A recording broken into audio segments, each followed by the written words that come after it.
Donald Trump ने जो statement दिया था, डोनाल्ड ट्रंप ने यह कहा था कि ईरान के पास 18 या 19% मिसाइल बाकी बचे हैं। देखिए, मेरे ख्याल में डोनाल्ड ट्रंप को जो एक ब्रीफिंग दी गई है ना, उसमें उन्हें बताया गया कि 18 या 19% उनके सिर्फ जाया हुए हैं और बाकी उनके पास हैं। तो डोनाल्ड ट्रंप ने जो है ना वो इसको रिवर्स कर दिया, क्योंकि वो एग्जैजरेट करके चीजें बताते हैं। डोनाल्ड ट्रंप की कोशिश है कि ईरान का नुकसान ज्यादा से ज्यादा बताया जाए। देखिए ना, आपको याद होगा डोनाल्ड ट्रंप ने क्या कहा था कि ईरान की बहरिया बिल्कुल मुकम्मल तौर पे तबाह हो गई है और अब उनके पास कुछ भी नहीं बचा। और अभी भी आपने हुर्मुज़ पे ईरान का कंट्रोल है। अगर बहरिया ना होती तो वो कंट्रोल कैसे करते? फिर अमेरिका ने कहा कि उनकी एयरफोर्स मुकम्मल तौर पर तबाह हो गई है, कुछ भी बाकी नहीं बचा। उनके हेलीकॉप्टर आते हैं, अब भी अटैक करते हैं, तो वो तो बाकी है अभी भी। फिर मिसाइल्स के बारे में जो कुछ कहा गया वो भी उल्टा हो रहा है। सीआईए की ये रिपोर्ट जो है ये बताती है कि अमेरिका के लिए जंग आसान नहीं होगी। अमेरिका अपने मिसाइलों का आधा जखीरा इस्तेमाल कर चुका है, ईरान के लगभग 70% बाकी है।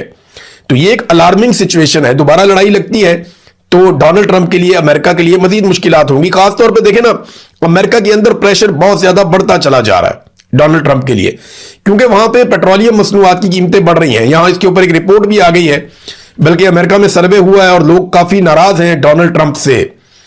अमेरिका में पेट्रोल की कीमतों में तारीखी इजाफे ने शहरियों की बड़ी तादाद को शदीद माली दबाव में मुब्तला कर दिया है। यह रिपोर्ट यह बता रही है कि 3 मुश्तरका सर्वे किए गए हैं अमेरिका में और शहरियों की बड़ी तादाद ने शदीद माली दबाव में होने का इशारा दिया।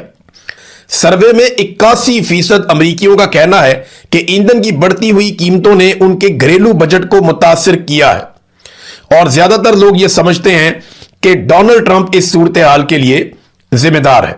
सियासी वाबस्तगी के लिहाज से जो डेमोक्रेट से ताल्लुक रखने वाले लोग हैं उनके 99% और 63% जो आजाद लोग हैं जिन्होंने अपनी राय दी, जबकि डोनाल्ड ट्रंप की अपनी पार्टी के 32% लोगों ने डोनाल्ड ट्रंप को इस सारी सूरत हाल के लिए जिम्मेदार करार दिया। अब आप यहां से अंदाजा कर लें कि 63% अमरीकी कह रहे हैं कि डोनाल्ड ट्रंप ही जिम्मेदार है इस बहरान का, जो बहरान इस वक्त पेट्रोलियम मसनूआत के हवाले से बढ़ती हुई कीमतों में अमेरिका को उसका सामना है। एक और चीज भी है, दुनिया के मुमालिक भी यह समझना शुरू हो गए हैं कि अमेरिका ने दुनिया के लिए एक बहरान पैदा कर दिया और एक ऐसी लड़ाई ले ली जिसकी जरूरत नहीं थी। गैर जरूरी लड़ाई लड़ी, किसी किस्म का कोई फायदा भी हासिल नहीं हुआ, कोई टारगेट अचीव नहीं हुआ, उल्टा पूरी दुनिया की इकोनॉमी को ठुस कर दिया और पूरी दुनिया को मुश्किलात में डाल दिया। आपने हुर्मुज़ के अंदर जो कुछ अब हो रहा है उसका खुमियाजा पूरी दुनिया भुगत रही है, खासतौर पर खलीजी मुमालिक। अब यहां पे डोनाल्ड ट्रंप की बातचीत हुई है यूरोपीय कमीशन की सदर से। इसमें डोनाल्ड ट्रंप ने खुद ट्वीट करके इसके बारे में जो बताया वो मैं आपके सामने रखता हूं। डोनाल्ड ट्रंप को वैसे भी आदत है धमकी लगाने की, तो वो हर एक को धमकी लगा देते हैं। वो कहते हैं जी हमने कई मौजूआत पे बातचीत की और हम इस बात पे मुत्तहिद हैं कि ईरान के पास कभी भी जौहरी हथियार नहीं होने चाहिए। वो अपने लोगों को मारते हैं तो ऐसे लोग बम पर काबू नहीं रख सकते, वो लाखों इंसान की जान ले सकता है। मैं सब्र के साथ इस इंतजार में हूं कि यूरोपीय यूनियन तारीखी तजारती मुआहदे के लिए अपने हिस्से को पूरा करे, जिस पर हमने मुख्तलिफ मुलाकातों के अंदर इत्तफाक किया था, जो अब तक का सबसे बड़ा तजारती मुआहदा है। ये भी उन्होंने तजारती मुआहदे की भी बात की, क्योंकि देखिए वो ये बता रहे हैं कि हमारी इकोनॉमी तबाह हो गई है। यूरोप का जो बंदा भी डोनाल्ड ट्रंप से बात करता है वो यही बात करता है कि ये क्या पंगा आपने डाल दिया, इसकी वजह से हमारी इकोनॉमी को इफेक्ट हो रहा है। जब इकोनॉमी की बात हुई तो डोनाल्ड ट्रंप ने अपनी ट्रेड की बात की अमेरिका के साथ उनकी, और वहां पे एक वादा था कि यूरोपीय यूनियन जो है वो टैरिफ को सिफर कर देगा अमेरिका के लिए।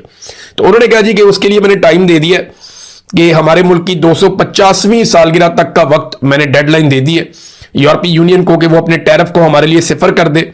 बसूरत दीगर बदकिस्मती से उनके टैरिफ में फौरी तौर पर बहुत ज्यादा सतह पर इजाफा कर दिया जाएगा। इधर फिर धमकी लगा दी डोनाल्ड ट्रंप ने। ट्रंप की जुबान में मुझे ऐसा लगता है कि जब तक डोनाल्ड ट्रंप 2 4 5 धमकियां ना लगाएं सुबह से शाम तक, डोनाल्ड ट्रंप को शायद सुकून नहीं मिलता। नादरीन, अब आ जाए पाकिस्तान के अंदर खबरों में, लेकिन उससे पहले डोनाल्ड ट्रंप ने चाइना जाना है और चीन का दौरा करना है। 1 हफ्ता बाकी है और इसमें यह बहुत इंपॉर्टेंट एक दौरा होने जा रहा है डोनाल्ड ट्रंप का चीन में। इसमें जो बड़े इश्यूज हैं, एक तो ट्रेड का बहुत बड़ा इशू है, अमेरिका और चाइना के बीच में एक सर जंग चल रही है, पैसे की एक लड़ाई है, डॉलर आगे जाएगा, युआन आगे जाएगा, फ्यूचर के अंदर सुपर पावर कौन होगा, इकोनॉमी की एक वॉर है, दोनों मुल्कों के बीच में चलती रहती है। अमेरिका जो भारत के बहुत सारे नखरे बर्दाश्त करता है वो इसलिए भी करता है कि वो भारत को चाइना के खिलाफ एक हथियार के तौर पे हमेशा रखना चाहता है। ये बात सब लोग समझते हैं। भारत अमेरिका का नाक का बाल इसीलिए है कि वो चाइना के बिल्कुल साथ है और एक बहुत बड़ी आबादी है, बल्कि दुनिया की सबसे बड़ी आबादी है ऑलमोस्ट।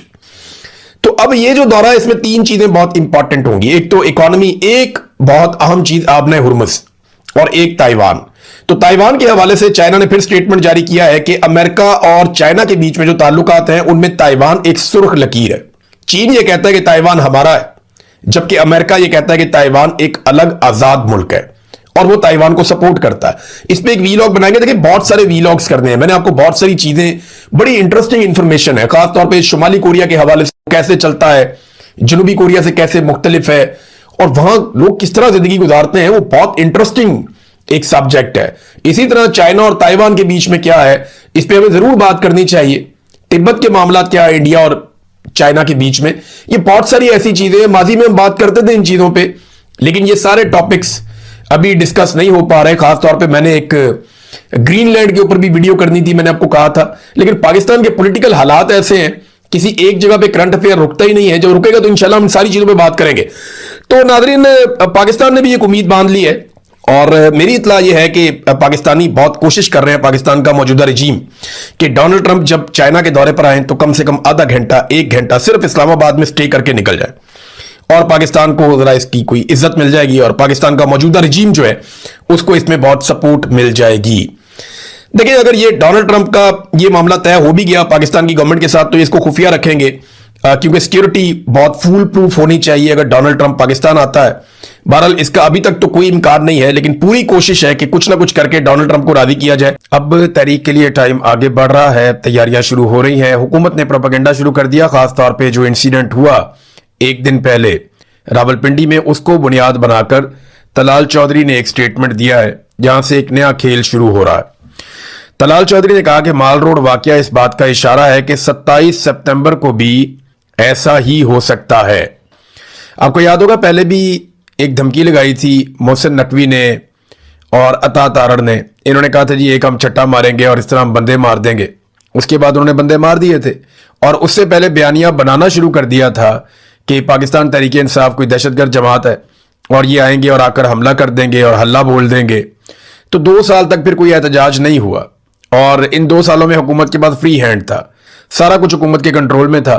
अब 2 साल में हुकूमत ने किसी किस्म की कोई संजीदगी नहीं दिखाई इमरान खान साहब के मामले में, बल्कि सारी अदालतें और पूरा निज़ाम यरगमाल बना के आसिम मुनीर साहब ने और उनके हवारियों ने इस बात का बंदोबस्त किया कि कुछ भी हो जाए इमरान खान को बाहर नहीं आना चाहिए। अब उनके पास एहतजाज के अलावा रास्ता कोई नहीं है। तो तलाल चौधरी कह रहे हैं कि जी नफरत और इंतशार की वजह से 9 मई हुआ और इसी वजह से माल रोड का वाकया पेश आया। ये नतीजे पे भी पहुंच गए हैं, यानी अभी एक मामला एक हुआ है, उसकी भी तहकीकात जारी हैं, लेकिन ये नतीजे पर पहुंच गए हैं।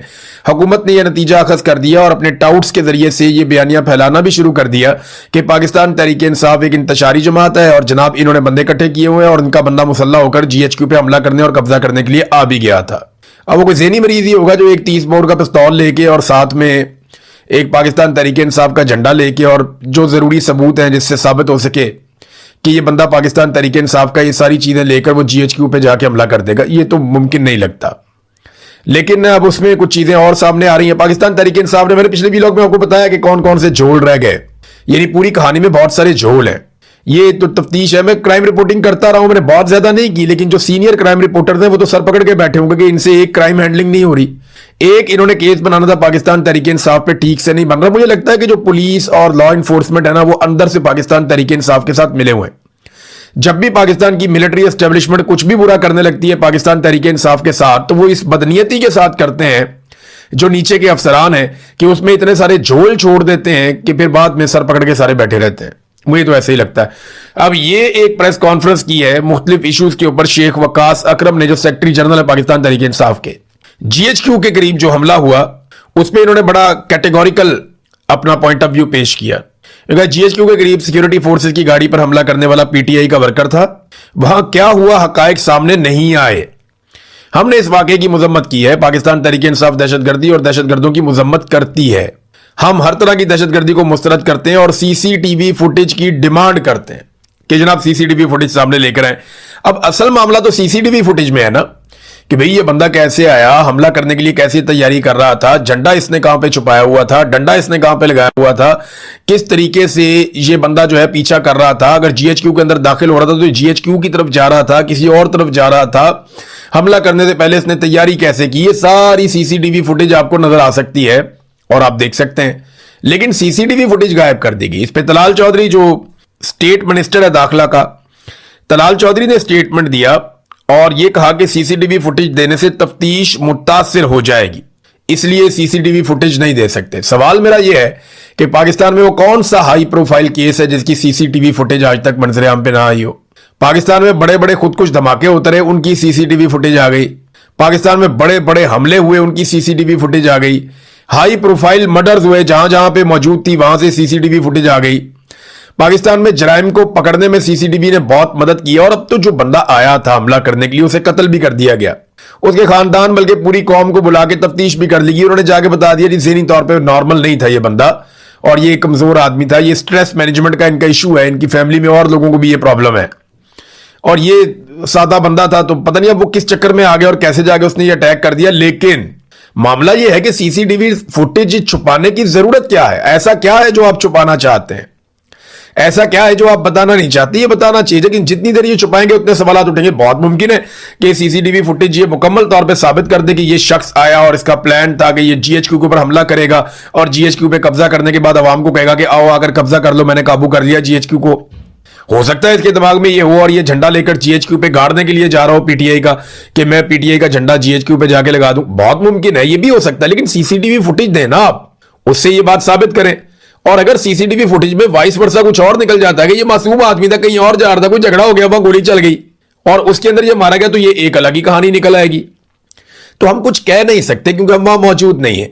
लेकिन तलाल चौधरी कह सकते हैं क्योंकि वो बिला वजह कहने की उनको आदत है, वो तो प्रोपेगेंडे के लिए कोई चीज ढूंढते हैं। मामला यह है कि हुकूमत प्रोपेगेंडा करने की बजाय इसकी सीसीटीवी फुटेज जो है वो मंजर-ए-आम पर लेकर आए, जैसे बाकी तमाम हाई प्रोफाइल केसेस की सीसीटीवी फुटेज मंजर-ए-आम पे लाई जाती है। अब नाज़रीन, बहुत सारे टाउट्स हैं, दरबारी सहाफी हैं, वो लोग ये बयानियां बना रहे हैं।